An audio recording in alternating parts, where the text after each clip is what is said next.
আসসালামু আলাইকুম আরহামতুল্লাহি আবরাকাতু। স্বাগতম আমাদের খবর 24 টিভিতে।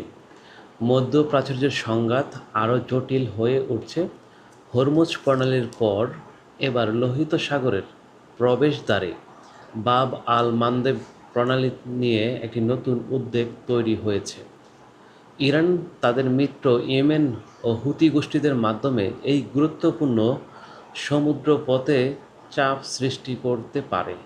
যদি তা ঘটে তাহলে বিশ্ব বাণিজ্য ও তেলের বাজারে বড় ধরনের প্রভাব পড়তে পারে। ইরানের এখন শুধু হরমুজ নয়, বাব আল মানদেব প্রণালীকে কৌশলগত চাপের হাতিয়ার হিসাবে ব্যবহার করার ইঙ্গিত দিয়েছে। সম্প্রতি হুতি সংশ্লিষ্ট এক কর্মকর্তা সতর্ক করে বলেছেন, ইয়েমেনে হামলা অব্যাহত থাকলে তারা বাব আল মানদেব প্রণালীতে জাহাজ চলাচল ব্যাহত করার পদক্ষেপ নিতে পারে। যদি এটি একটি হুমকি, বাস্তবে এমন পদক্ষেপ নেওয়া হবে কিনা তা এখনও নিশ্চিত নয়। এটা প্রাথমিকভাবে একটি হুমকি দিয়েছে, মানে হুতি গোষ্ঠীর যে সামরিক কর্মকর্তা আছে তিনি এই বিষয়ে একটি ছোট্ট করে একটা হুমকি দিয়েছে। যদি এখনও এটা নিশ্চিত নয়, তবে বিশ্লেষকদের আশঙ্কা, যদি হরমুজ এবং বাব আল মানদেবের দুটি গুরুত্বপূর্ণ সমুদ্রপথই একসঙ্গে অচল হয়ে যায় তাহলে বৈশ্বিক জ্বালানির সরবরাহে বড় ধরনের সংকট দেখা দিতে পারে এবং আন্তর্জাতিক বাজারে তেলের দাম উল্লেখযোগ্যভাবে বেড়ে যেতে পারে।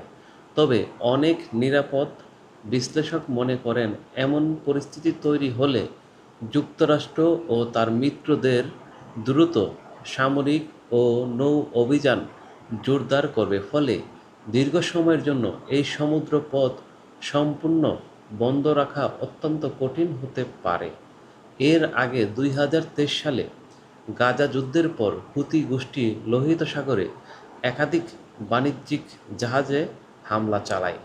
তখন অনেক আন্তর্জাতিক শিপিং কোম্পানি আফ্রিকা, দক্ষিণ প্রশান্ত মহাসাগর ঘুরে চলাচল করতে হয়েছিল, যার ফলে পরিবহন ব্যয় ও সময় দুটি বেড়ে গিয়েছিল। এখন বিশ্বের জুড়ে নজর রয়েছে বর্তমান সংকট কি কূটনৈতিক আলোচনার মাধ্যমে প্রশমিত হবে, নাকি মধ্যপ্রাচ্যের সংঘাত আরও বিস্তৃত হবে।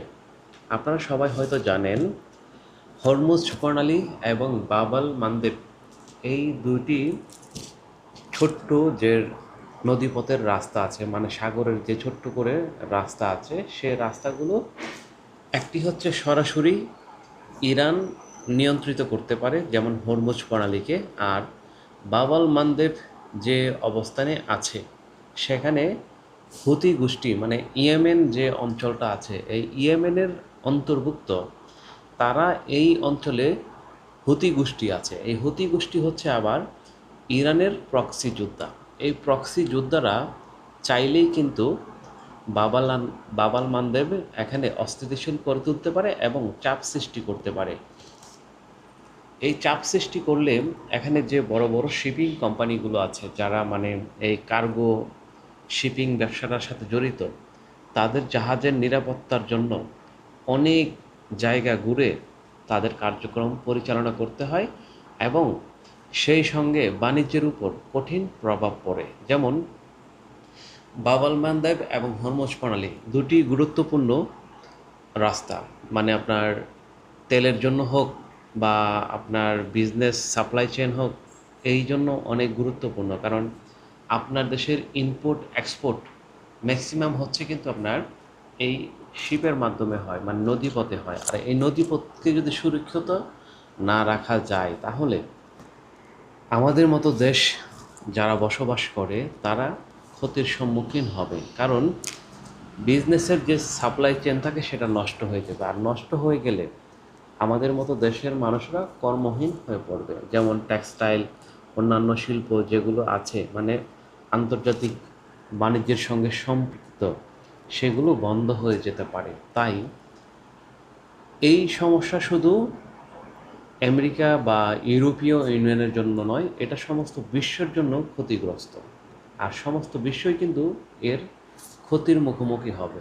তাই আমাদেরও উচিত, আমাদের রাষ্ট্রের উচিত এর পক্ষে একটি স্পষ্ট অবস্থান নেওয়া এবং স্পষ্ট বার্তা দেওয়া। কারণ আমরা সাপ্লাই চেইন যদি ঠিক না থাকে তাহলে আমাদের দেশের মানুষ কর্মহীন হয়ে পড়বে। কারণ আমাদের বিজনেস সম্পূর্ণ নির্ভর করে হচ্ছে আমেরিকা, ইউরোপীয় ইউনিয়নের মতো দেশে। কারণ আমাদের যে টেক্সটাইল নিয়ে আমরা গর্ব করি, সে টেক্সটাইল হচ্ছে এই ইউরোপীয় ইউনিয়ন এবং আমেরিকা, যুক্তরাষ্ট্র, লন্ডন, ফ্রান্স এসব দেশে আমাদের পণ্যগুলো বিক্রি করতে হয়। আর আমরা যদি এই পণ্যগুলো সময় মতে ওইসব দেশে না পাঠাতে পারি তাহলে আমাদের দেশের মানুষ ক্ষতিগ্রস্ত হবে, লক্ষ লক্ষ শ্রমিক বেকার হয়ে যাবে। তাই সকলেরই ভাবা উচিত আমরা যে অবস্থানে আছি সেই অবস্থান থেকে আমরা কারো পক্ষে একটি স্পষ্ট অবস্থান নিতে পারছি না, কিন্তু আবার নিতে না পারলেও নিতে হবে। এই পরিস্থিতিতে আমাদেরকে যে কোনো একটি রাস্তাই বেছে নিতে হবে। তো প্রিয় দর্শক, আজকের মতো আলোচনা এখানেই শেষ করছি। যদি আমাদের আলোচনা ভালো লাগে তাহলে অবশ্যই আমাদের চ্যানেলটিকে সাবস্ক্রাইব করবেন, লাইক দিবেন, কমেন্ট করবেন, শেয়ার করবেন। ধন্যবাদ। আল্লাহ হাফেজ। আসসালামু আলাইকুম আ রহমতুল্লাহি আ বারাকাতুহু।